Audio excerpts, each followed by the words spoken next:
মানুষের সমালোচনা করতো না। যাকে মানুষ এত কষ্ট দিয়েছে, তার বিরোধী পার্টি এত কষ্ট দিয়েছে, তারপর তার মুখের থেকে কোনো খারাপ শব্দ বাইর হয় না, কোনো দিন শুনিনি। তো এমন এক মহান ব্যক্তি, তো তার জন্য তো সকলে অন্তর দিয়েই দোয়া করে। মানুষ অনেক সময় অনেকের জন্য দোয়া কি পড়ে, অর্থাৎ মুখ দিয়ে উচ্চারণ করে, আর অন্তর দিয়ে দোয়া করে এমন এমন ব্যক্তির জন্য যারা মানুষের অন্তরের মধ্যে ঢুকে গেছে।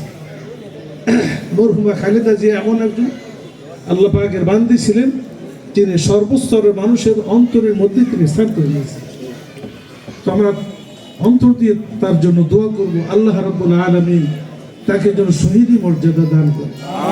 তার কিন্তু স্বাভাবিক মৃত্যু হয় নাই, তাকে মারা হয়েছে। সুতরাং তার জন্য দোয়া করব, আল্লাহ রাব্বুল আলামিন তাকে যেন শহীদের মর্যাদা দান করে। তার স্বামী মরহুম জিয়াউর রহমানকে আল্লাহ রাব্বুল আলামিন যেন শহীদের মর্যাদা দান করে। এবং আরো যে সমস্ত মানুষ জুলুমের শিকার হইয়া মজলুম অবস্থায় দুনিয়া থেকে বিদায় নিয়েছেন, আল্লাহ রাব্বুল আলামিন সকলকে যেন মাফ করে দেন। আলহামদুলিল্লাহি রাব্বিল আলামিন, والصلاة والسلام على سيد المرسلين وعلى آله وأصحابه أجمعين.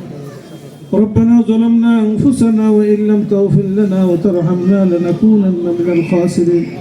ربنا فاغفر لنا ذنوبنا وكفر عنا سيئاتنا وتوفنا مع الأبرار. اللهم اغفر لنا ولوالدينا ولأستاذنا ولشيخنا ولمشايخنا ولأحبابنا ولأزواجنا ولذريتنا ولمن له حق علينا ولجميع المؤمنين والمؤمنات والمسلمين والمسلمات الأحياء منهم والأموات إنك مجيب الدعوات. رب ارحمهما كما ربياني صغيرا. أي الله تعالى أمر في